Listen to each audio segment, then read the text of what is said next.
Good evening ji, welcome to filler form. सबका स्वागत है फिलर फॉर्म पर। How are you all? I am Priyanka और मैं आपको पढ़ाती हूँ कॉमर्स। जल्दी से सभी क्लास को ज्वाइन कर लीजिए। ऑडियो वीडियो क्लियर है? एक बार मुझे कंफर्म कर दीजिए सभी।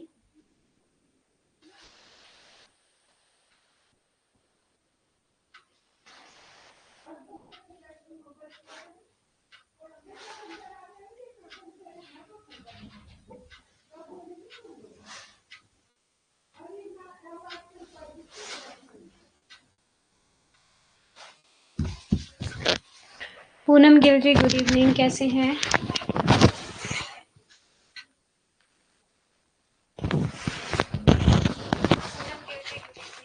We want JRF in June 2024।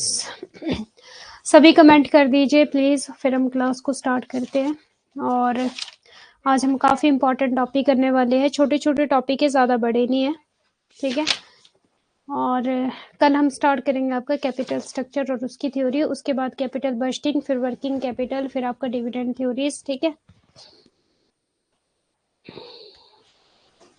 Okay, सो अभी हमारा चल रहा है unit 4 business finance.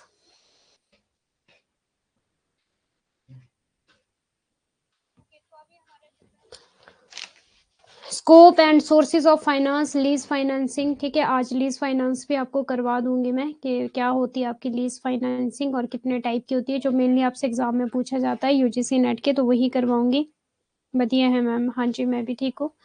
Scope and sources of finance आपके हो चुके हैं, ठीक है। Cost of capital and time value of money ये बाद में करेंगे। कैपिटल स्ट्रक्चर, कैपिटल बस्टिंग ये सारा बाद में। Working capital, risk and return analysis, asset securitisation, international monetary system, foreign exchange market, ठीक है। ये जीडीआर एडीआर ये भी बाद में करेंगे। International arbitrage, multinational capital budgeting ये भी बाद में करेंगे, ठीक है।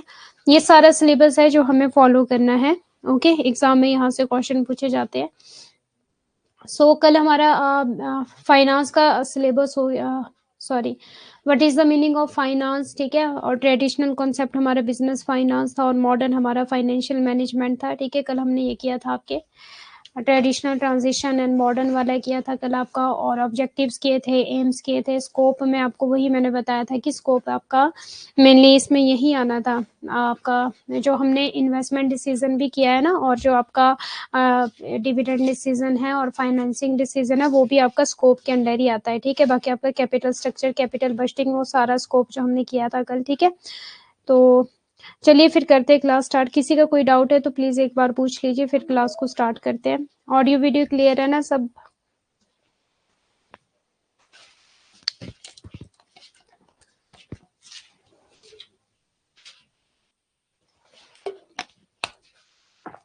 Okay, good evening ji.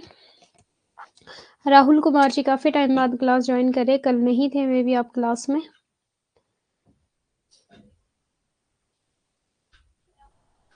All clear ma'am, okay. So we want JRF in June 2024। जल्दी से सभी कमेंट कर दीजिए प्लीज, फिर हम स्टार्ट करते हैं आपका। आज बिल्कुल छोटे छोटे टॉपिक होने वाले हैं आपके, ठीक है। और यहाँ से समटाइम एग्जाम में क्वेश्चन पूछा जाता है। तबीयत खराब था मैम, ओके। अभी ठीक हो आप? अभी कैसी है तबीयत आपकी?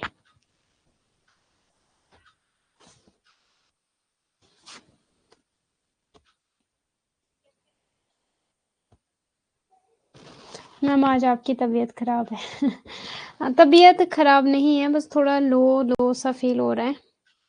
तबीयत तो ठीक है, लो लो सा फील हो रहा है। क्यों, वॉइस से पता लग रहा है। मीन्स ज्यादा लाउडली नहीं बोला जा रहा मुझसे।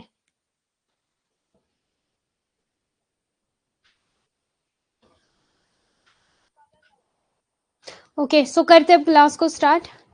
हाँ जी ठीक है, चलिए। Risk and return trade of, अगर मैं अपनी लैंग्वेज में बताऊं ना, risk and return trade of, क्या कभी आपने एक बात सुनी है? जितना ज्यादा रिस्क होगा ना, ठीक है, उतना ज्यादा प्रॉफिट होगा। या फिर जैसे हम कहावत भी बोलते हैं कि यार अगर आपको कुछ करना है ना लाइफ में, तो रिस्क तो उठाना ही पड़ेगा। विदाउट एनी रिस्क आप प्रॉफिट नहीं गेन कर सकते। तो risk and return trade of theory भी यही बोलती है, सुनना ध्यान से please. Risk return trade of state that the potential return rises with an increase in risk, कि अगर बहुत ज्यादा रिस्क होगा ना, इट मीन्स कि आपको बहुत ज्यादा रिटर्न भी मिलने वाला है। ठीक है, ये बोलती है ये, using this principle individual associate low level of uncertainty with low potential return.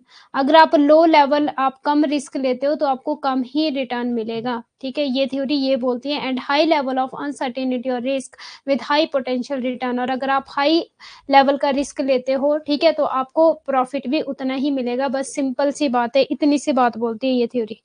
Clear है सबको? जैसे कि हम कहावत बोलते थे ना, रिस्क रिटर्न ट्रेड ऑफ। ठीक है, हम क्या कहावत बोलते थे यार, जितना ज्यादा रिस्क उतना ज्यादा प्रॉफिट, जितना कम रिस्क उतना कम प्रॉफिट। ओके, तो बिजनेस में ये चलता है कि जितना ज्यादा बंदा रिस्क लेगा उसका उतना ज्यादा प्रॉफिट होगा, और जितना कम वो रिस्क लेगा उतना कम उसका प्रॉफिट होगा। ओके, क्लियर है?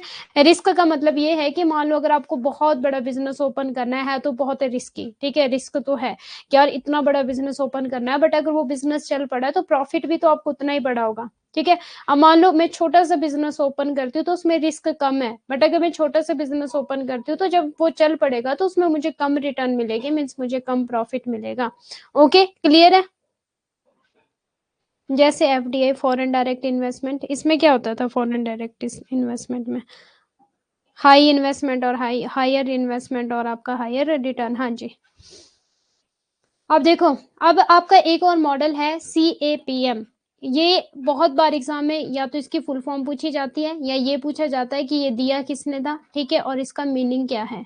ठीक है, अगर मैं सिंपल लैंग्वेज में बात करूं तो CAPM की फुल फॉर्म क्या है? Capital asset pricing model. ठीक है, और ये 1964 में, ठीक है, यहाँ पे 1960 लिखा है बट समटाइम 1964 एग्जाम में पूछा जाता है। ठीक है, ये किसने दिया था? विलियम शार्प, जैक टडेंटर और जॉन लिंटर ने दिया था ये। ठीक है, और जैन मोसिन ने। The model provided the first coherent framework for relating the required return on investment to the risk of that investment.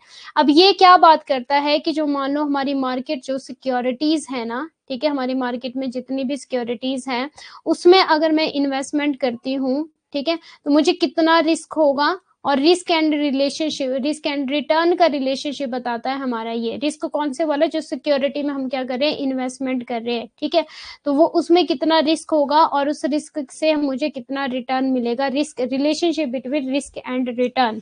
ठीक है, इतना क्लियर है सबको? Capital asset pricing model. अब देखो, कैपिटल एसेट नाम से ही क्लियर है, ये बताता है आपका जो एसेट्स की प्राइसिंग, जो एसेट्स का मतलब कितना प्राइस होगा। ठीक है, एसेट्स का प्राइसिंग का मॉडल ये बताता है कि जो भी हमारे मार्केट में एसेट्स है, ठीक है, उनके प्राइस को ये डिसाइड करता है।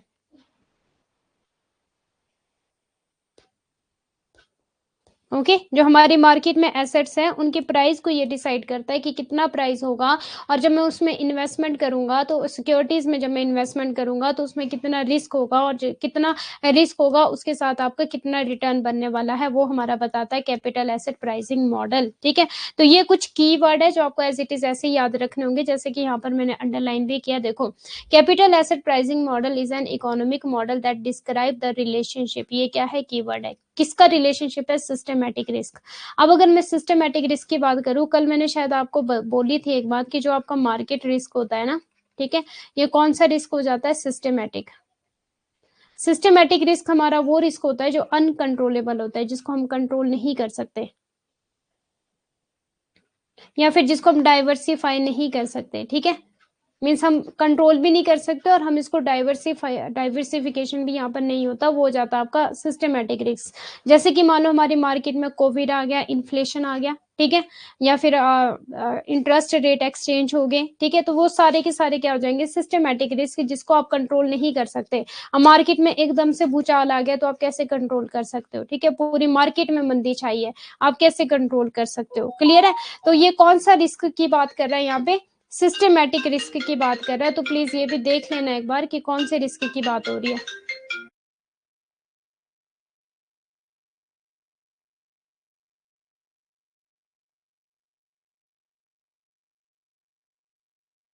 अब देखो यहाँ पे कौन से रिस्क की बात हो रही है, सिस्टमेटिक रिस्क की बात, ठीक है। And expected return on asset, अब जो मान लो मैंने सिक्योरिटीज में जो मैंने इन्वेस्टमेंट किया है, ठीक है, या किसी ने भी इन्वेस्टमेंट किया है, ठीक है, अब रिस्क तो होगा, वहां पे रिस्क तो है, ठीक है। एक होती है आपकी रिस्की और एक होता है आपके रिस्की एसेट्स और एक होते हैं आपके जो एसेट्स रिस्क फ्री एसेट, ठीक है। एक होते हैं risk free asset, risk free कौन से हो जाएंगे, जैसे मान लो हमारी गवर्नमेंट सिक्योरिटीज होगी तो वो रिस्क फ्री हो जाएगी, ठीक है। अब देखो systematic risk and expected return on asset, ये कीवर्ड है, स्पेशली स्टॉक की बात कर रहा है ये, ठीक है। स्पेशली किसकी बात कर रहा है, स्टॉक की बात कर रहा है। It is broadly use to determine a theoretical appropriate required rate of return of an asset, ठीक है। कि जो भी मानो मैं सिक्योरिटीज में, और मेनली किसकी बात करते हैं, ये सिस्टमेटिक रिस्क की, ठीक है। जो भी मैं सिक्योरिटी में इन्वेस्टमेंट करूंगा, ठीक है, उससे मुझे कितना एक्सपेक्टेड रिटर्न मिलेगा, और रिलेशनशिप किसका है, रिस्क एंड आपका रिटर्न ऑन एसेट। और कौन सा रिस्क है, प्लीज ये याद रखना, एग्जाम में बहुत बार क्वेश्चन पूछा गया, unsystematic risk, relationship between unsystematic risk and expected return on asset. क्या मैंने सही बोला, relationship between unsystematic risk and expected return on asset, specially आपका स्टॉक। क्या मैंने सही बोला। अभी हम सिस्टमेटिक रिस्क और अनसिस्टमेटिक रिस्क भी मैं आपको पढ़ाऊंगी अभी, ठीक है। तो अभी प्लीज पहले ये सुन लो, ये समझ लो पहले।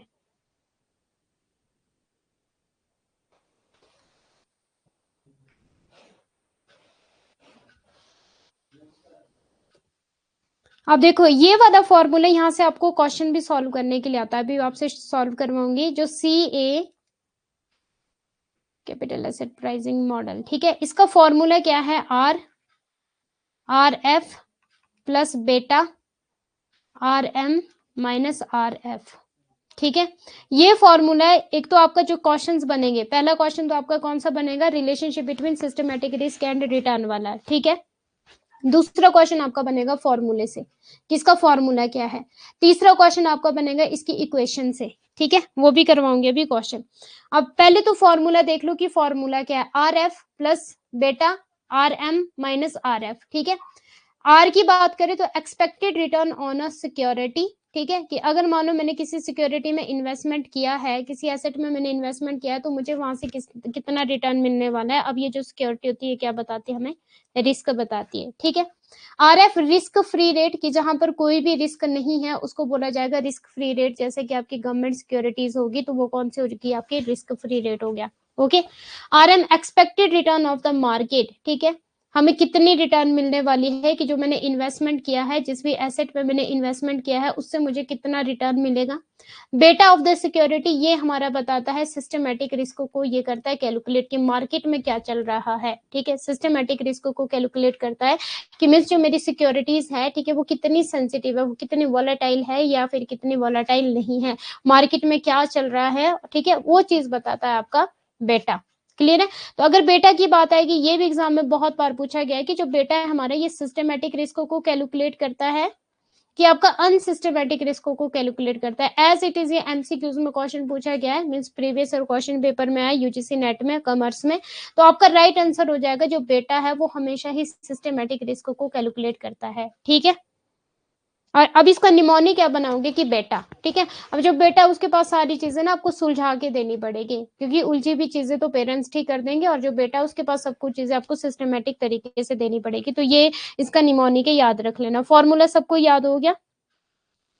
अब करते हैं हम इक्वेशन, ठीक है। अब क्वेश्चन देखो, एज्यूम ए रिस्क फ्री रेट RF 2% है, ठीक है। मार्केट रिटर्न RM 8% है, एंड बेटा जो है, ठीक है, 1.3 है। Calculate the expected return using the CAPM formula yield. यहां से क्वेश्चन पूछा जाता है और बहुत इजी क्वेश्चन आएगी, बहुत ज्यादा इजी। देखो अब आपको फॉर्मूला पुट करना है, ER, ठीक है। RF था हमारे पास, उसके बाद RF के बाद हमारे पास बेटा, ठीक है, बेटा है, ठीक है। फिर हमारे पास RM है माइनस हमारे पास RF है, ठीक है। अब फॉर्मूला अगर मैं पुट करूं 2%, और बेटा मेरा 1.3 है, ठीक है, और RM मेरा 8 है, माइनस मेरा RF कितना है, 2 है, ठीक है। ओके जी, 8 माइनस 2 कितना बच जाता है यहाँ पे, 6, ठीक है। 1.3 मल्टीप्लाई बाय 6, इसको मल्टीप्लाई करेंगे, फिर 2 इसमें प्लस कर देंगे हम बाद में, ठीक है। और ये हमारे पास बनकर आ जाएगा 9.8। ओके जी, कितना आ जाएगा 9.8। अब देख लो इस इक्वेशन को, बहुत बार यहाँ से एग्जाम में क्वेश्चन पूछेगा। 3 टाइप के क्वेश्चन बनेंगे, या तो इसकी फुल फॉर्म पूछ ली जाएगी आपसे, या फिर इसका आपको इसका ईयर भी पूछा जाता है, और ये किसने दिया है ये भी पूछा जाता है, और इसकी अजम्पशंस भी पूछी जाती है, फॉर्मूला भी पूछा जाता है, और ये इक्वेशन भी पूछी जाती है कि इसके क्वेश्चन को सॉल्व करो। अगर 1.3 इंटू 6 को अगर हम मल्टीप्लाई करते ये आता हमारा 7.8, ठीक है। और 7.8 में अगर हम 2 ऐड करते तो ये बन जाता हमारा 9.8, ठीक है। ये आपका आंसर है। इतना क्लियर है? किसी का कोई भी डाउट यहाँ पर? हाँ जी, कोई डाउट किसी का? अब हम चलते हैं इसके कुछ कंपोनेंट। यस, यहाँ से भी एग्जाम में क्वेश्चन पूछा जाता है। जो हमने पढ़ा रिस्क फ्री रेट, ये क्या है, ठीक है। जो हमने पढ़ा बेटा, ये क्या है। जो हमने पढ़ा एक्सपेक्टेड मार्केट रिटर्न, ये क्या है, ठीक है। ये इसके कंपोनेंट है, ये भी एग्जाम में क्वेश्चन पूछा जाता है। बस इससे बाहर यहाँ से क्वेश्चन नहीं पूछे जाएंगे। नो मैम, मतलब डाउट के लिए बोल रहे हो आप? नो मैम राहुल जी, इसका फॉर्मूला प्लीज याद कर लेना, ठीक है। CAPM का फुल फॉर्म आपकी कैपिटल एसेट प्राइसिंग मॉडल, इसका ईयर 1964, ठीक है। मैक्सिमम अगर 1964 नहीं दिया होगा, अगर मान लो आपके पास 1960s दिया तो राइट हो जाएगा। अगर 1964 दिया, दो में से एक ही आ गया तो 1960s आएगा या 1964 आएगा, ठीक है। दो में से एक ही आएगा। 1960 भी आया तो भी सही है, 1964 भी आया तो भी सही है, ठीक है। और ये जिसने भी दिया था वो नेम लिख लेना, ओके। और साथ के साथ इसका फॉर्मूला RF वाला आपका E, और ठीक है, प्लस आपका बेटा और RM माइनस RF, बस ये फॉर्मूला। मैंने तो ये याद किया था फॉर्मूला, और एग्जाम में क्वेश्चन भी आया था और मेरा सही हुआ था वो क्वेश्चन, जिससे मैंने अपना एग्जाम दिया था नेट JRF का, कॉमर्स का। Okay good. अब कंपोनेंट की बात करते हैं तो हमारा जो रिस्क फ्री रेट है ये क्या बताता है? These represent the rate of return for an investment with zero risk, जिसमें कोई भी रिस्क नहीं है, ठीक है। ऐसी सिक्योरिटीज, ऐसे एसेट जिनमें रिस्क नहीं है, ठीक है, वो कौन सा हो जाएगा हमारा risk free rate. Example, the interest rate offered by a risk free or a very low risk investment such as government treasury bill is considered the risk free rate। जो गवर्नमेंट ट्रेजरी बिल होते हैं वो क्या हो जाएंगे आपके? Risk free हो जाएंगे, ठीक है। बेटा की बात करें, बेटा represent the risk of an investment. कौन सा रिस्क मैं यहाँ पे बात करूंगी? सिस्टमेटिक रिस्क होगा कि अनसिस्टमेटिक रिस्क होगा? जल्दी से मुझे रिप्लाई करो, सिस्टमेटिक या अनसिस्टमेटिक रिस्क हो जाएगा? हाँ जी बोलिए, कौन सी रिस्क की बात होगी यहाँ पे? सिस्टमेटिक रिस्क की या अनसिस्टमेटिक रिस्क की? जल्दी से बोलिए please.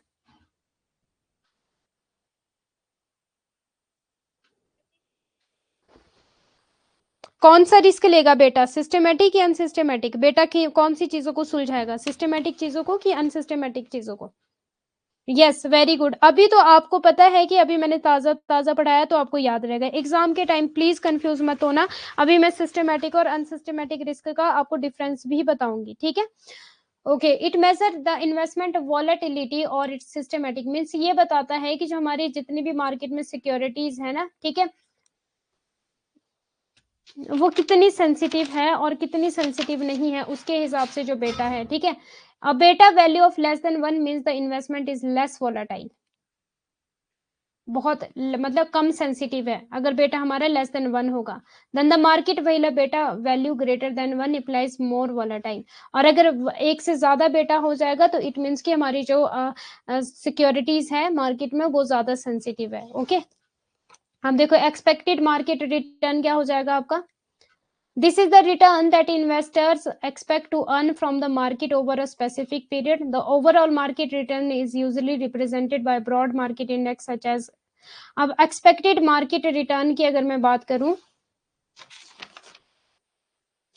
Market risk premium, expected market return, फिर रिस्क फ्री इन्वेस्टमेंट, जो हमने इन्वेस्टमेंट किया है उसमें मुझे कितना रिटर्न मिलना है, ठीक है। जिस भी प्रोजेक्ट में, जिस भी एसेट में मैंने इन्वेस्टमेंट किया है वहां से मुझे कितना रिटर्न मिलेगा, वो हो जाएगी हमारी एक्सपेक्टेड मार्केट रिटर्न, ओके। अब देखो, below are the key assumptions the capital asset pricing model is based on, बस इतना था। कंपोनेंट सबको याद हो गए? Risk free rate, expected market return, beta, ठीक है, वेरी वेरी इंपॉर्टेंट, याद हो गए कंपोनेंट्स सबको। और CAPM मॉडल भी पता लग गया, relationship between systematic risk and return, ठीक है, systematic risk and return on asset, ठीक है, expected return on asset, okay, rate of return of an asset, appropriate required rate of return of an asset, ठीक है। और ये था इसका फॉर्मूला, ओके जी। और ये थी इक्वेशन, ये थे इसके कंपोनेंट, रिस्क फ्री रेट, बेटा, और आपका एक्सपेक्टेड मार्केट रिटर्न, ओके। अब हम बात करते हैं इसकी कुछ असम्पशन की। जो इन्वेस्टर्स होते हैं ना, जो इन्वेस्टमेंट करेंगे, ठीक है, एसेट पे, सिक्योरिटीज पे जो इन्वेस्टमेंट करेंगे, वो रैशनल होते हैं, रिस्क एवर्स होते हैं। निवेशक तर्क संगत और जोखिम से बचने वाले होते हैं, ओके। रैशनल का मतलब होता है कि सोच समझ के कहीं ना कहीं ये डिसीजन लेंगे। Investor have identical investment horizon, उनके पास कोई कर या लेन देन लागत नहीं होती उनके। निवेशकों के पास समान निवेशक क्षितिज है, मतलब बोलने का मतलब ये कि उनके पास इन्वेस्टमेंट करने के लिए वो एक सिक्योरिटी पे 2 3 4 जितनी भी सिक्योरिटीज होती हैं वहां पे, ठीक है, वो किसी भी सिक्योरिटी पे इन्वेस्टमेंट कर सकते हैं, किसी भी एसेट पे। There are no tax on transaction cost, यहाँ से भी एग्जाम में क्वेश्चन पूछा गया था कि जो आपका CAPM मॉडल है, यहाँ पे ना तो टैक्स है और ना ही ट्रांजैक्शन कॉस्ट है। क्यों यहाँ पे टैक्स और क्यों यहाँ पे ट्रांजैक्शन कॉस्ट नहीं है? क्योंकि आप स्टॉक में इन्वेस्टमेंट कर रहे हो मोर, ठीक है, ज्यादातर यहाँ पे बात करते हैं स्टॉक की स्पेशली। फिर financial information is freely and simultaneously available to all investor, ठीक है, जितनी भी फाइनेंशियल इंफॉर्मेशन होगी कि एक जो स्टॉक है वो कितने प्राइस का है, क्या है, वो सारी इंफॉर्मेशन उन्हें मिलती रहेगी, ठीक है। All assets are infinity divisible, meaning they can be bought or sold in any amount.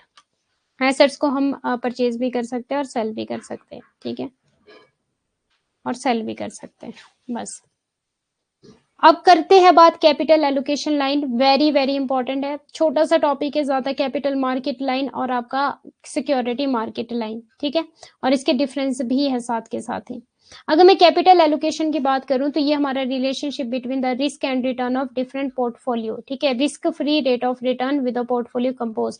अगर मैं sorry capital allocation, capital allocation, ठीक है, कैपिटल एलोकेशन लाइन CAL, इसकी फुल फॉर्म इंपॉर्टेंट है, एग्जाम में पूछी जाती है कि what is the meaning of CAL। आपका राइट आंसर हो जाएगा कैपिटल एलोकेशन लाइन। अब जो आपकी कैपिटल एलोकेशन लाइन है, ये किस बारे में बताती है हमारे को? रिलेशनशिप बिटवीन आपका या कॉम्बिनेशन ऑफ आपका risk free and risky assets, बस इतना सा इसका कीवर्ड है।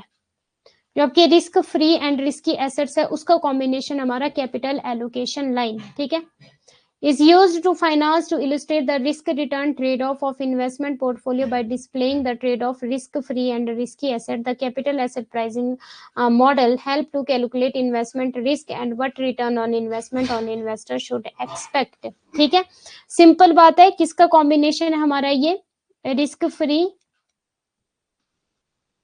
And risky asset.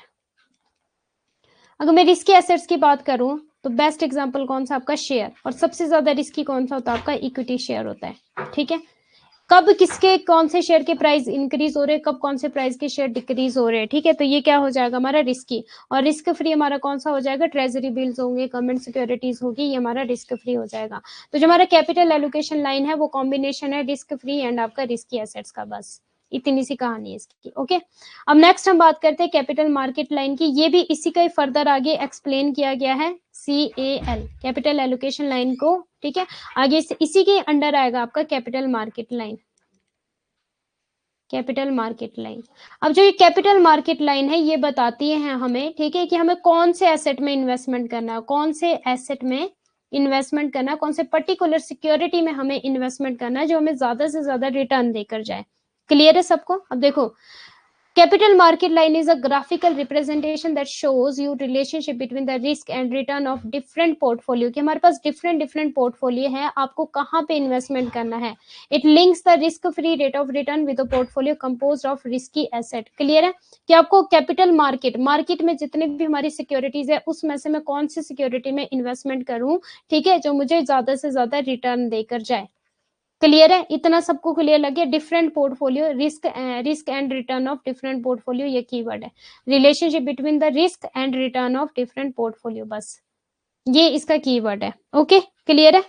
हाँ जी। नेक्स्ट आता है आपका इसको और क्या बोला जाता है, ये प्लीज एग्जाम में पूछा गया है तो इसको सुन लो एक बार अच्छे से। Capital market line is a special case of the capital allocation line. मैंने बोला था कि ये कैपिटल एलोकेशन लाइन के ही अंडर आ जाता है आपका कैपिटल मार्केट लाइन, ठीक है। अगर मैं बात करूं ब्रॉडर कंसेप्ट आपका कैपिटल एलोकेशन लाइन है, और आपका नैरो इससे जो छोटा सा कॉन्सेप्ट है वो कैपिटल मार्केट लाइन है। Where the risk portfolio is the market portfolio, thus the slope of CML is sharpe ratio. ये वेरी वेरी वेरी इंपॉर्टेंट है, एग्जाम में ये पूछा जाता है कि जो आपका शार्प रेशो का स्लोप है, ठीक है, slope of the CML is the Sharpe ratio, ठीक है। जो आपकी शार्प रेशियो है वो CML में आएगी, कैपिटल मार्केट लाइन में आएगी, CAL कैपिटल एलोकेशन में आएगी, कि सिक्योरिटी आपकी एलोकेशन में आएगी, ठीक है। सिक्योरिटी एसेट क्या है वो सिक्योरिटी मार्केट लाइन में आएगी। आपका राइट आंसर हो जाएगा। जो आपकी शार्प रेशियो का स्लोप है वो कौन बताता है आपका capital market line. Slope of capital market line is the Sharpe ratio of the market portfolio. Very very important है, प्लीज इसको याद कर लेना, ठीक है। यहाँ से क्वेश्चन पूछा गया और आई होप नेक्स्ट टाइम भी पूछा जाएगा। The intercept point of CML and efficient frontier would, ठीक है, इतना खास नहीं है, ओके। तो बस यही था यहाँ पे जो इम्पोर्टेंट था। अब बात करते हैं सिक्योरिटी मार्केट लाइन की। Security market line much like the CML, ठीक है। इसके बाद अगर हम बात करें सिक्योरिटी मार्केट लाइन की, देखो पोर्टफोलियो थे हमारे पास बहुत, ठीक है। उसमें से आपको किस किस पोर्टफोलियो में इन्वेस्टमेंट करना है वो बताता है हमारा कैपिटल मार्केट लाइन, ठीक है। और कैपिटल एलोकेशन लाइन हमारा क्या बताता है कि कौन से एसेट रिस्की है और कौन से एसेट रिस्की नहीं है, ठीक है। ये हमें मार्केट की जानकारी देते हैं कि हाँ कौन सा एसेट है जो बहुत ज्यादा रिस्की है, कौन सा है जो बहुत ज्यादा रिस्की नहीं है। और मार्केट लाइन हमें बताता है कि कौन कौन से एसेट में कौन कौन से सिक्योरिटीज में आपको इन्वेस्टमेंट करना है। और सिक्योरिटी हमारा एक सिंगल बात को ये बोलेगा, ठीक है, इंडिविजुअल एसेट, ये इसका कीवर्ड है। Representation of risk and expected return of an asset, unlike the CML, the CSML focus solely on individual asset rather than complete portfolio. अब यहां से एग्जाम में क्वेश्चन पूछा जाता है कि अगर इंडिविजुअल एसेट की बात करेगा कि कौन से एसेट पे, एक सिंगल एसेट पे, ठीक है, किसी एक सिंगल एसेट पे आपको इन्वेस्टमेंट करना है, वो बताता है सिक्योरिटी मार्केट लाइन, ठीक है। जैसे कि हमारा CAPM मॉडल है, ठीक है, capital asset pricing model, okay. It plot the relationship between an asset expected return and its systematic risk, which is measured by its beta. The beta capture an asset sensitivity to market movement and serve as a for its systematic risk. The SML is derived from the capital asset pricing model. SMS capital asset pricing model से लिया गया है। कहाँ से लिया गया है? Capital asset model से लिया गया है। यहाँ से भी एग्जाम में क्वेश्चन पूछा गया था कि जो आपका SML है, ठीक है, वो कहाँ से डिराइव है? कैपिटल एसेट प्राइसिंग मॉडल से डिराइव है, या फिर कैपिटल मार्केट लाइन से डिराइव है, या कैपिटल एलोकेशन से डिराइव है? तो आपका राइट आंसर हो जाना था capital asset pricing model. CML आपका कैपिटल मार्केट लाइन है राहुल जी। इसकी फुल फॉर्म भी पूछी जाती है एग्जाम में, SML की फुल फॉर्म और CML की फुल फॉर्म, CAPM की फुल फॉर्म और आपका CAL की फुल फॉर्म, ठीक है। अब देखो सिक्योरिटी मार्केट लाइन और कैपिटल मार्केट लाइन में क्या डिफरेंस है। इंडिविजुअल एसेट्स को लेगा यहाँ पे, ये सिंगल एसेट की बात करेगा, ये कि हमारी जो मार्केट में है, ठीक है, कौन सा आपको एक सिंगल एसेट परचेज करना है। और कैपिटल मार्केट लाइन पूरा पोर्टफोलियो की बहुत सारे एसेट्स है, उसमें से की बात करेगा, बहुत सारे asset, risky as well as risk free asset की बात करेगा, मीन से रिस्की एसेट्स की भी और रिस्क फ्री एसेट्स की भी। पैरामीटर यूज सिस्टमैटिक रिस्क हो जाएगा आपका सिक्योरिटी मार्केट लाइन में बेटा। अब जो हमने सिस्टमैटिक रिस्क और बेटा पढ़ा था, ये आपके लिए निमोनिक हो जाएगा। किसके लिए? ये हमने CAPM में भी पढ़ा था, तो ये CAPM को भी ड्राइव करता है आपका, ठीक है। तो ये याद रखना प्लीज, बहुत बार एग्जाम में ये क्वेश्चन पूछा गया है। Diversification and risk free rate हो जाएगा आपका capital market line. Primary application asset valuation and selection और पोर्टफोलियो, ठीक है, मैंने बोलता पोर्टफोलियो बनेगा यहाँ पे बहुत सारी चीजों का। और ये इक्वेशन है आपकी RF बेटा 1E और M माइनस RF, ठीक है, ये उसी की तरह हमारा CAPM की तरह लग रहा है ना फॉर्मूला, ठीक है। और जो आपकी कैपिटल मार्केट लाइन है, इसका फॉर्मूला है आपका कैपिटल मार्केट लाइन में। और एक चीज पढ़ी थी, इसका स्लोप कैसा है, कोई बताएगा मुझे? CML का स्लोप शार्प रेशो, और ये फॉर्मूला है उसका शार्प रेशो का, RF प्लस ERM। ये एग्जाम में पूछा जा सकता है, ठीक है। Evaluate the risk return trade off for a single asset की बात करेगा ये। Help build efficient portfolio with varying level of risk, ये बहुत सारे एसेट्स की बात करेगा यहाँ पर, ठीक है। बॉन्ड, स्टॉक, पोर्टफोलियो में क्या आ जाएगा आपको? बॉन्ड आ जाएंगे, स्टॉक आ जाएंगे। इतना क्लियर है सबको? यस या नो? चले फिर नेक्स्ट। अब बात करते हैं, मैंने आपको बोला था कि मैं आपको सिस्टमैटिक रिस्क और अनसिस्टमैटिक रिस्क भी बताऊंगी कि क्या होता है आपका सिस्टमैटिक रिस्क और क्या होता है आपका अनसिस्टमैटिक रिस्क। इंपॉर्टेंट है मैम, शार्प रेशो, हाँ इंपॉर्टेंट है। CML में आ जाएगा आपका, कैपिटल मार्केट लाइन का जो स्लोप है वो शार्प रेशियो, ठीक है, उसका फॉर्मूला भी इंपॉर्टेंट है, पूछा जाता है एग्जाम में। और आपका SML का फॉर्मूला भी इंपॉर्टेंट है, एग्जाम में पूछा जाता है।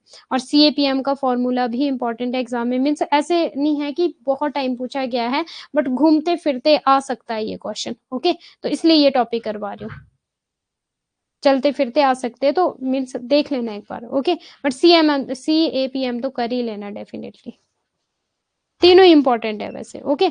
अब देखो, अब हम बात करते हैं कि सिस्टमैटिक रिस्क, सिस्टमैटिक रिस्क कौन कैलकुलेट करता है आपका बेटा, ठीक है, बेटा क्या करेगा सिस्टमैटिक रिस्क। और अगर हम सिस्टमैटिक रिस्क की बात करें, हमने कहाँ बात की सिस्टमैटिक रिस्क की, एक हमने बात की सिक्योरिटी मार्केट लाइन में, ठीक है, जो हमारे डिराइव्ड किसको करता है CAPM को, और एक हमने बात की CAPM में, ठीक है। अब देखो, the risk empire the entire stock market, means की पूरी मार्केट में जो रिस्क है वो सिस्टमैटिक रिस्क हो जाएगा। जैसे कि मान लो इन्फ्लेशन हो गया, ठीक है, महामंदी होगी, ठीक है, महामारी होगी, ठीक है, और आपका इंटरेस्ट रेट होगी, ओके, तो ये हमारे सिस्टमैटिक रिस्क हो जाएंगे जो पूरी मार्केट को इफेक्ट करेंगे, जो अनकंट्रोलेबल है, जिसको आप कंट्रोल नहीं कर सकते, और ये इसको आप डाइवर्सिफाई भी नहीं कर सकते हो। बट अगर हम अनसिस्टमैटिक रिस्क की बात करेंगे तो वो हो जाएगा कि जो किसी मान लो स्पेसिफिक कंपनी की बात है, स्पेसिफिक इंडस्ट्री की बात है, जो कंट्रोल कर सकते हैं, ठीक है, अगर मैं सिंपल बात बोलूं तो ये इंटरनल हो जाएगा और ये आपका एक्सटर्नल हो जाएगा, okay. This risk impact the stock of specific company or industry.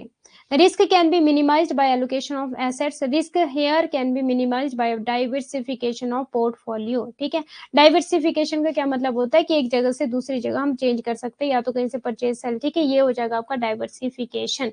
But आपका यहाँ पर डाइवर्सिफिकेशन नहीं आएगा, ये भी एग्जाम में पूछा जाता है, ओके। डाइवर्सिफिकेशन आपका सिस्टमैटिक रिस्क में नहीं होता है, अनसिस्टमैटिक रिस्क में आपका डाइवर्सिफिकेशन हो जाता है, ओके, इतना क्लियर है।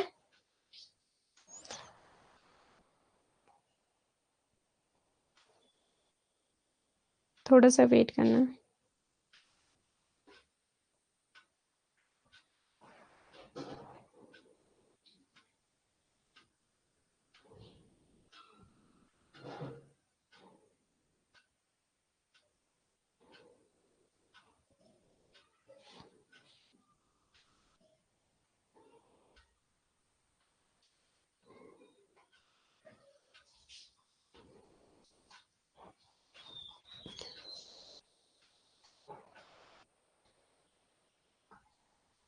अब हम बात करते हैं आपका systematic risk they arise due to external, ये मैंने बोल दिया कि एक्सटर्नल फैक्टर हो जाएंगे और ये आपके इंटरनल फैक्टर हो जाएंगे। The risk can not be avoided, इसको अवॉइड नहीं कर सकते, ठीक है, और जो आपका इंटरनल रिस्क है इसको अवॉइड कर सकते हैं, क्योंकि पूरी मार्केट में ये रिस्क छाया हुआ है, ठीक है, तो इसको अवॉइड कर ही नहीं सकते हैं, चाहे आप जो मर्जी करो, ठीक है, अवॉइड हो ही नहीं सकता। कोविड-19 हर जगह था, तो आप किस तरह से अवॉइड कर लेते उसको।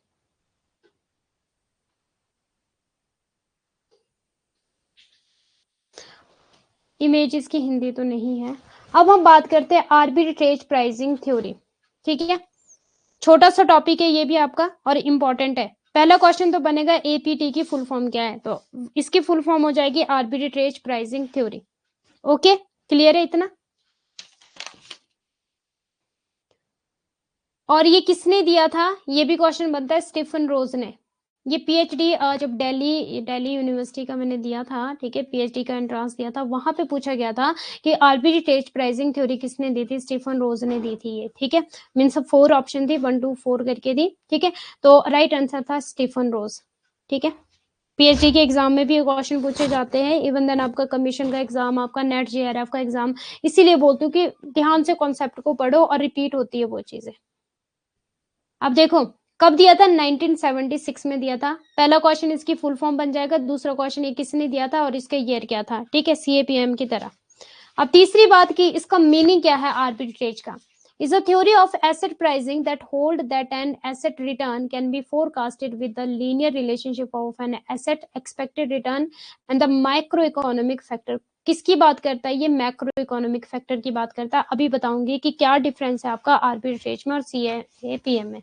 That affect the asset risk, ये भी कहीं ना कहीं रिस्क और रिटर्न की बात कर रहा है। बट सुनना प्लीज ध्यान से, ये बात कर रहा है कि मान लो हमारे ध्यान देना प्लीज मेरी बात पे, जो हमारे ये होता है ना आर्बिट्रेज, वो आर्बिट्रेचर्स वो पर्सन होते जो रिस्क नहीं लेते।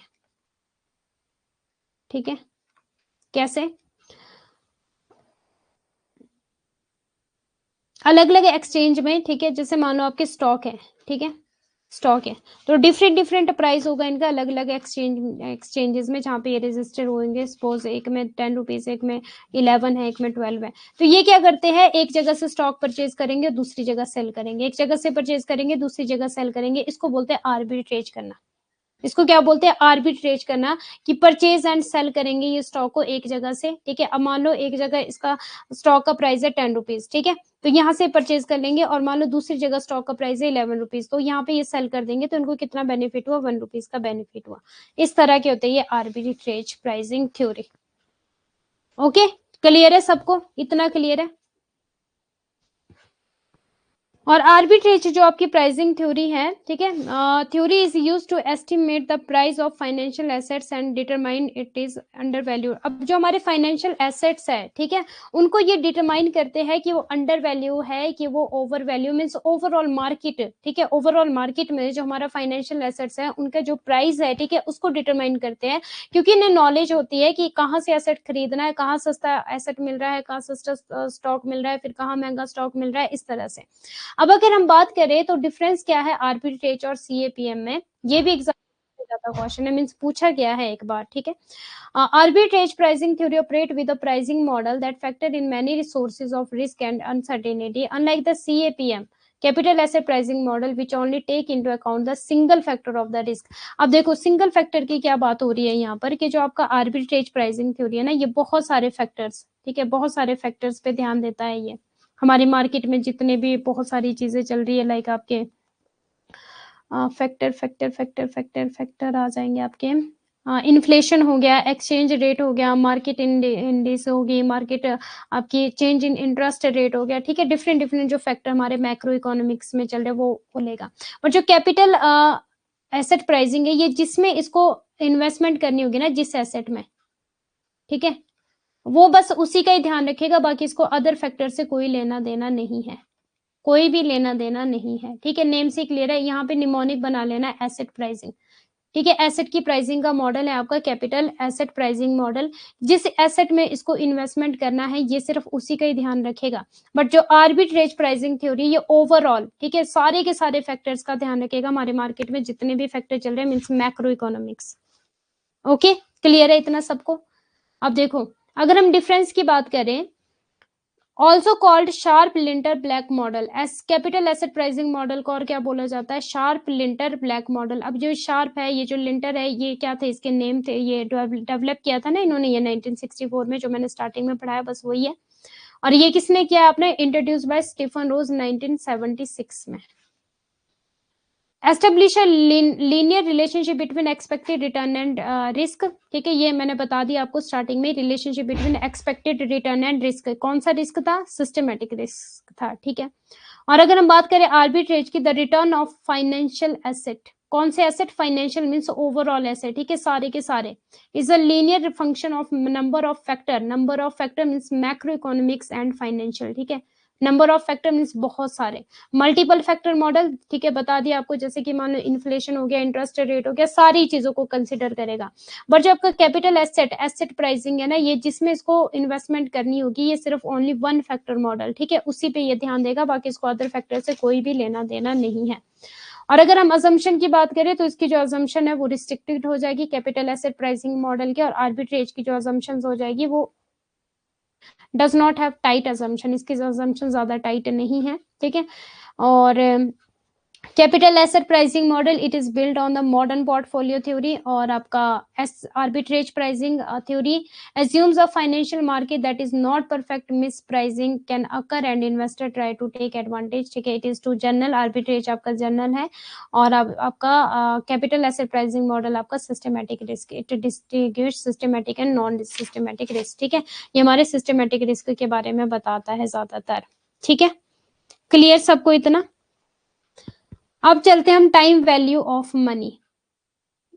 कल मैंने आपको कुछ बताया था टाइम वैल्यू ऑफ मनी, क्या था, कोई मुझे बताएगा टाइम वैल्यू ऑफ मनी क्या होता है? कल मैंने आपको हल्का सा हिंट दिया था, जल्दी से बताओ मुझे, what is the meaning of time value of money?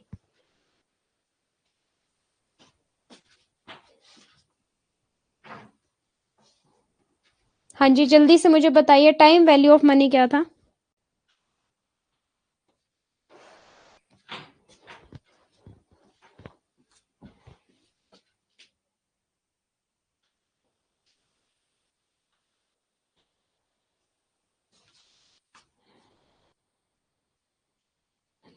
PPT सामने, टाइम के साथ पैसे की वैल्यू चेंज होना। यस अब देखो, मान लो कि जो आज मेरे पास 100 रुपीज है, क्या फ्यूचर में जो वैल्यू आज मेरे पास 100 रुपीज की है प्रेजेंट में, क्या वही वैल्यू 100 रुपीज की फ्यूचर में होगी? ठीक है, तो टाइम वैल्यू ऑफ मनी। और अगर मैं बात करूं जो आपका प्रॉफिट मैक्सिमाइजेशन है, ठीक है, वो टाइम वैल्यू ऑफ मनी को कंसीडर करता है, रिस्क को कंसीडर करता है। प्रॉफिट मैक्सिमाइजेशन कॉन्सेप्ट कल हमने पढ़ा था। हाँ जी, टाइम वैल्यू ऑफ मनी को कौन कंसीडर करता है, प्रॉफिट वाला कि वेल्थ मैक्सिमाइजेशन वाला?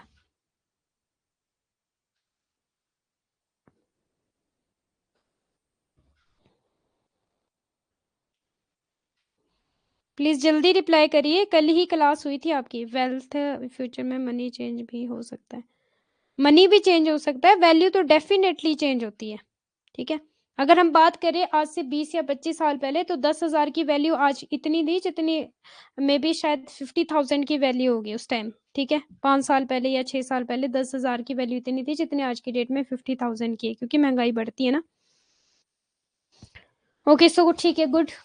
मुझे बताया हाँ, वेल्थ वेल्थ वेल्थ ओके, हाँ, वेल्थ वेल्थ मैक्सिमाइजेशन को time value of money consider करता है, बट प्रॉफिट नहीं करता, क्योंकि प्रॉफिट के अलग अलग जो डेवलप किया है जिन्होंने प्रॉफिट की थ्योरी, उन्होंने अलग अलग बताया है प्रॉफिट को, ठीक है। अलग अलग तरीके से उन्होंने प्रॉफिट के बारे में बताया, और टाइम वैल्यू ऑफ मनी को प्रॉफिट कंसीडर नहीं करता है, ठीक है। अब देखो, अब हम बात करते हैं आपके time value of money concept, that sum money is worth more now than the same sum will be the future day due to earning potential in the interim. पैसे का समय मूल्य यह अवधारणा है कि अंतरिम में एक कमाई की क्षमता के कारण एक राशि का मूल्य भविष्य की तारीख में उसी राशि की तुलना से अधिक है। The time value of money is core principle of finance, ठीक है। अब पता है कि हमारा फाइनेंस चलता है किससे, पैसे से। और अगर हमें बिजनेस ओपन करना है, ठीक है, तो हमें क्या चाहिए, सबसे पहले माइंड में क्या ख्याल आएगा, यार फाइनेंस चाहिए, विदाउट एनी फाइनेंस थोड़ी भी हम कोई भी बिजनेस ओपन कर लेंगे, ओके। तो बिजनेस फाइनेंस ही सारे रिलेटेड है हमारा इससे। अब देखो, a sum of money in the hand has greater value than the same sum to be paid in the future, कि मीन्स जो हमारे हाथ में है, ठीक है, उसकी ज्यादा वैल्यू है। हाथ में मौजूदा धनराशि का मूल्य भविष्य में भुगतान की जाने वाली उस धनराशि से अधिक होता है। जैसे कि हम डिविडेंड थ्योरी है आपकी, एक बर्ड इन हैंड, तो उसका क्या, बर्ड इन हैंड का क्या मतलब है, वहां पे डिविडेंड का है कि जो मेरे हाथ में वो बेटर देन है कि जो पिंजरे के अंदर है, मीन्स जो मेरे पास नहीं है, ठीक है, जो मेरे हाथ में वो बेटर है। The time value of money is also refer to as the present discounted value, ठीक है। धन के समय मूल्य को वर्तमान रियायती मूल्य भी कहा जाता है, क्या कहा जाता है इसको, प्रेजेंट डिस्काउंटेड वैल्यू, ओके। ये भी याद रखना, प्लीज एग्जाम में क्वेश्चन पूछा जा सकता है कि टाइम वैल्यू ऑफ मनी को और क्या कहा जाता है, तो आपका आ जाएगा प्रेजेंट डिस्काउंटेड वैल्यू। अब अगर हम बात करें present value of money and future value of money, दो भाग में आपका इसको दिया गया है, ठीक है। It could be invested when in hand for better return in future, the same amount is subjected the uncertainty, ठीक है, उतना खास नहीं है, ओके ओके, बस उतना घास नहीं है ये, ओके। मनी टाइम वैल्यू इतना ज्यादा यहाँ से क्वेश्चन पूछा नहीं जाता वैसे, future value, present value, time value of money formula. The most fundamental formula for the time value of money takes into account the following: the future value of money, the present value of money, the interest rate, the number of compounding period per year and the number of years. इतना पूछा नहीं जाता, ये इसका formula है future value equal to present value, और I आपका interest rate हो जाएगा, एन आई आपका number of compounding period per year हो जाएगा, और आपका टी हो जाएगा नंबर ऑफ ईयर्स। ठीक है, ये पूछा जा सकता है एग्जाम में, ये formula time value of money का। वैसे यहाँ से क्वेश्चन सॉल्व करने के लिए आए नहीं है अभी तक, बाकी मैं एक बार और चेक कर लूंगी कि अगर यहाँ से क्वेश्चन आया होगा। क्या टॉपिक कराया मैम ने आज? अच्छा,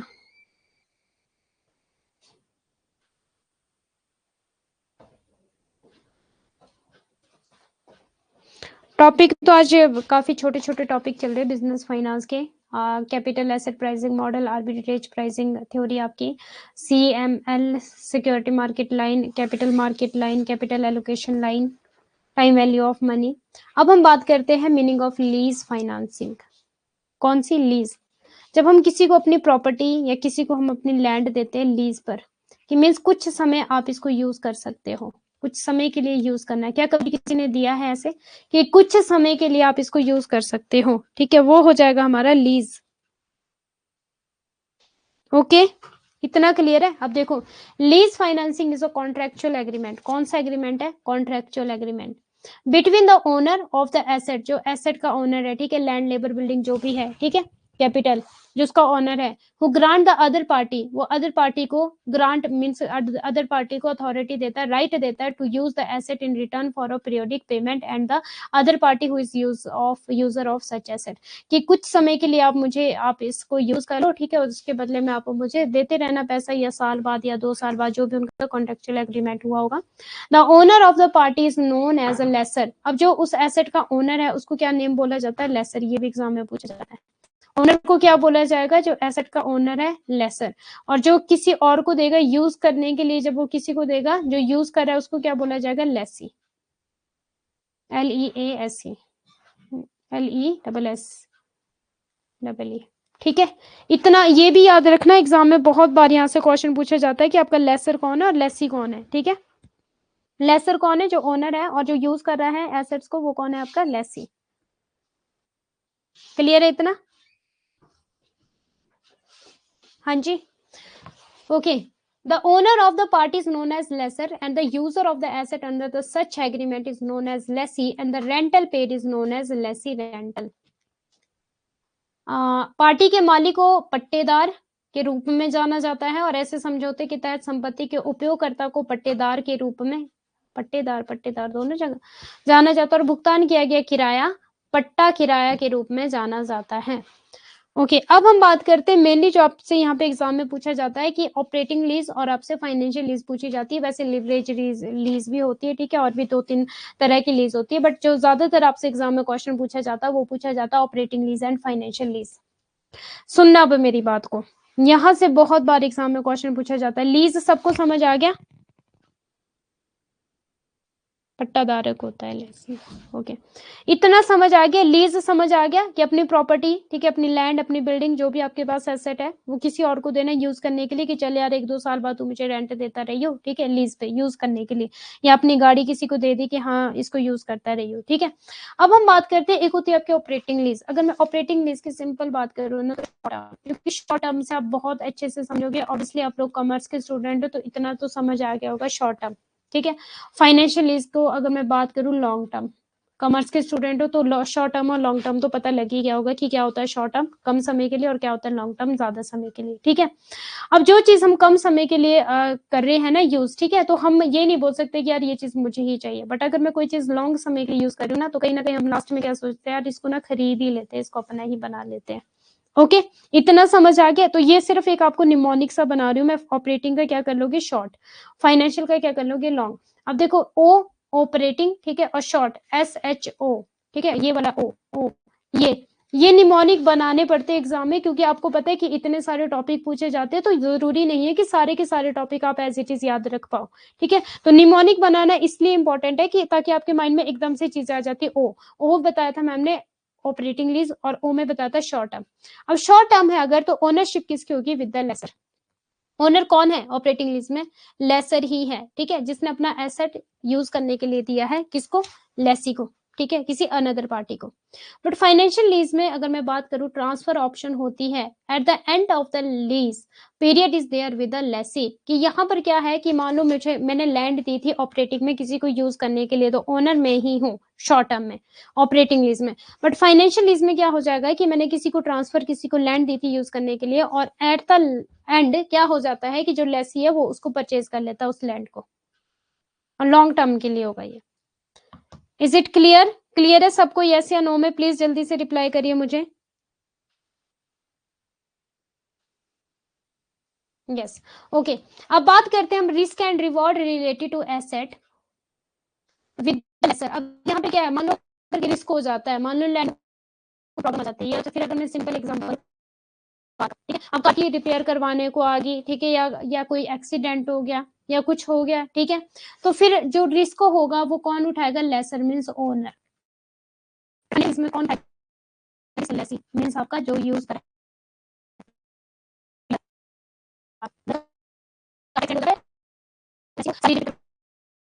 जो भी रिस्क होता है। लेकिन अगर ऑपरेटिंग लिस्ट की बात करूं, oh shit battery is too low, wait a minute, जो चार्जिंग में लगा है इस लगाने,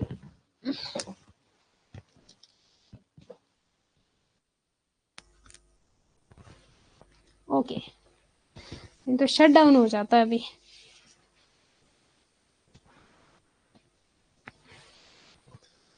चलिए जी,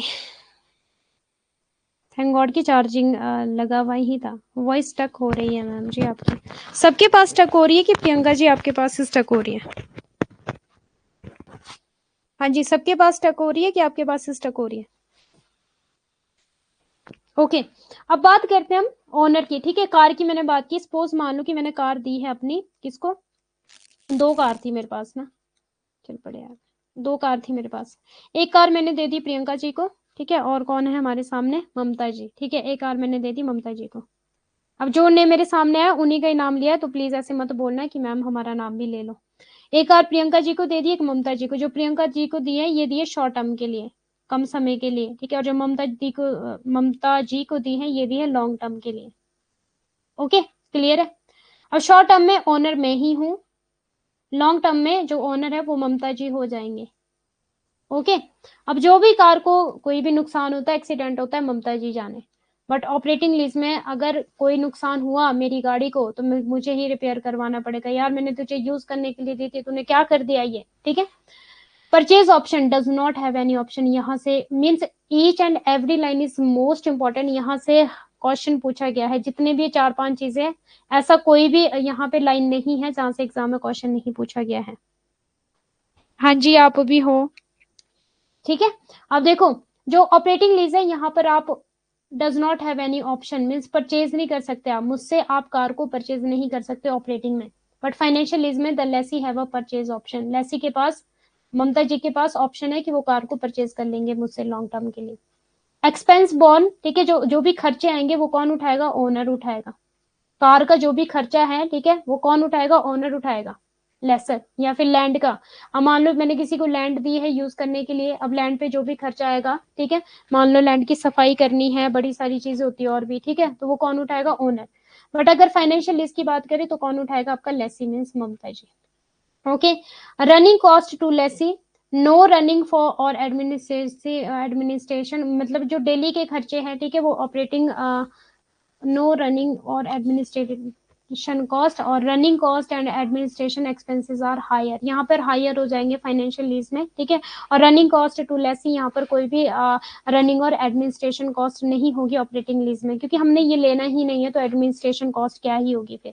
tax benefit to lessee, no depreciation can be claimed, यहाँ पे कोई भी डेप्रिसिएशन नहीं होगा, क्योंकि शॉर्ट टर्म के लिए तो क्या ही डेप्रिसिएशन लगा लोगे, ठीक है। शॉर्ट टर्म के लिए कितना डेप्रिसिएशन लगा लोगे? डेप्रिसिएशन तो मैंने आपका लॉन्ग टर्म के लिए लगता है ना, क्योंकि जैसे जैसे हम यूज करते जाएंगे वैसे वैसे उसकी वैल्यू कम होती जाएगी, ठीक है। Interest and depreciation both are claimed आपका फाइनेंशियल लीज में।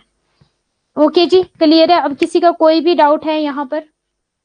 तो ये होता है जी आपका कंप्लीट टुडे। कल हम करेंगे आपका कैपिटल स्ट्रक्चर, ठीक है, और उसके बाद हम करेंगे कैपिटल बजटिंग, उसके बाद हम करेंगे आपका वर्किंग कैपिटल, फिर डिविडेंड, फिर लास्ट में हम करेंगे कॉस्ट ऑफ कैपिटल, और क्या रह जाएगा हमारा? लीज हो गया हमारा, ठीक है। ओके ओके ओके, ये छोटे छोटे टॉपिक थे, ये हो गए हैं। कल कैपिटल स्ट्रक्चर कर लेंगे, ठीक है, कॉस्ट ऑफ कैपिटल बाद में करवाऊंगी। अच्छा, जो एक और चीज याद रखना, जो CAPM का मॉडल है ना, ठीक है, ये कॉस्ट ऑफ कैपिटल को भी कंसिडर करता है, ठीक है। जैसे कि आपको कॉस्ट ऑफ कैपिटल में क्या आता है, आपका कॉस्ट ऑफ आपकी प्रेफरेंस शेयर्स हो गए, इक्विटी शेयर्स हो गए, ठीक है, उसको भी कंसिडर करता है। और SML डिराइव्ड फॉर CAPM, ठीक है, ये भी याद रखना, security market line single asset की बात करेगा आपका SML, और कैपिटल मार्केट लाइन आपकी पोर्टफोलियो की बात करेगा, कंप्लीट पोर्टफोलियो की बात करेगा, रिस्क एंड रिटर्न। और आपका कैपिटल एलोकेशन ये बताएगा combination of risky asset and आपका risk free asset, risk free asset, ठीक है, इसका कॉम्बिनेशन है आपका कौन सा, कैपिटल एलोकेशन आपकी लाइन। ओके, ये हमारा हो गया। आर्बिट्रेज का मतलब क्या हो जाएगा कि आप एक जगह से एसेट को परचेज कर रहे हो, स्टॉक को परचेज कर रहे हो, और उसी टाइम आप दूसरी जगह उसको सेल आउट कर रहे हो। फॉर एग्जांपल, एक जगह स्टॉक का प्राइस है 10, दूसरी जगह है 11, तो आप एक जगह से परचेज किया और दूसरी जगह आपने सेल कर दिया, तो आपको 1 रुपीज का मुनाफा हो गया। और ये रिस्क को क्या करता है, अवॉइड करता है, ये रिस्क नहीं उठाता आर्बिट्रेजर जो होते हैं। ओके, क्लियर है। तो ये हल्का सा ओवरव्यू था जितने भी हमने टॉपिक पढ़े। कल हम करेंगे आपका capital structure and its theories. Okay, clear है। So thank you so much all of you and bye bye, take care. अब मिलते हैं 7 PM रिसर्च की क्लास में। क्या क्लियर है मैम, क्या हुआ प्रियंका जी, अभी क्या क्लियर है आपको? अच्छा, वॉइस क्लियर है अभी, ठीक है।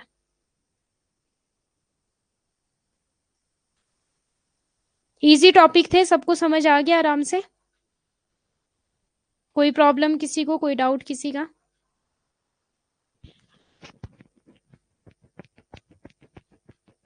Okay okay okay, thank you so much all of you. यहाँ से क्वेश्चन पूछे जाएंगे एग्जाम में, तो प्लीज रिवीजन भी करते रहा करो साथ साथ में। ओके गुड, हाँ जी, ओके, बाय बाय।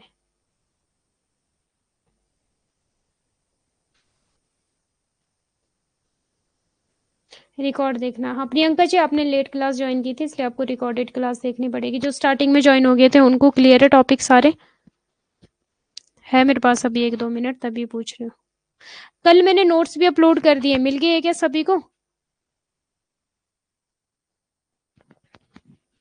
कल तक जितनी क्लास हुई वो सारे नोट्स अपलोड कर दिए हैं।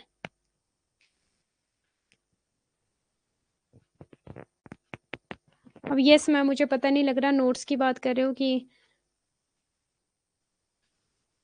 सारे नोट्स अपलोड कर दिए कल के कल ही। मिल गए सभी को नोट्स?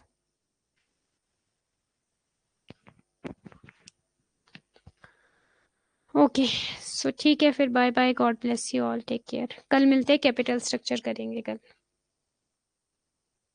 सारा नहीं, जिस तरह से मैंने आपको कीवर्ड बताया ना, relationship between systematic risk and return वाला, आपका रिटर्न ऑफ एसेट वाला, ठीक है, CAPM का, और CAPM की फुल फॉर्म, और CAPM किसने दिया था, कब दिया था, CAPM का फॉर्मूला, ठीक है। अजम्पशंस लिख लेना CAPM की, और CML की अजम्पशंस लिख लेना। शार्प रेशियो भी उसको बोला जाता है, उसका जो स्लोप है कैपिटल मार्केट लाइन का, ठीक है, वो लिख लेना। और वो कंप्लीट पोर्टफोलियो के बारे में बात करता है आपका। और जो आपका सिक्योरिटी मार्केट लाइन है वो सिंगल एसेट या इंडिविजुअल एसेट्स की बात करता है, कि इंडिविजुअल जो बंदा है वो कौन से एसेट पे इन्वेस्टमेंट करेगा। और आपका कैपिटल एलोकेशन रिस्की एसेट्स और आपका रिस्क फ्री एसेट्स का कॉम्बिनेशन है, ठीक है, वो बताता है, ठीक है। तो ये लिख लेना थोड़ा थोड़ा।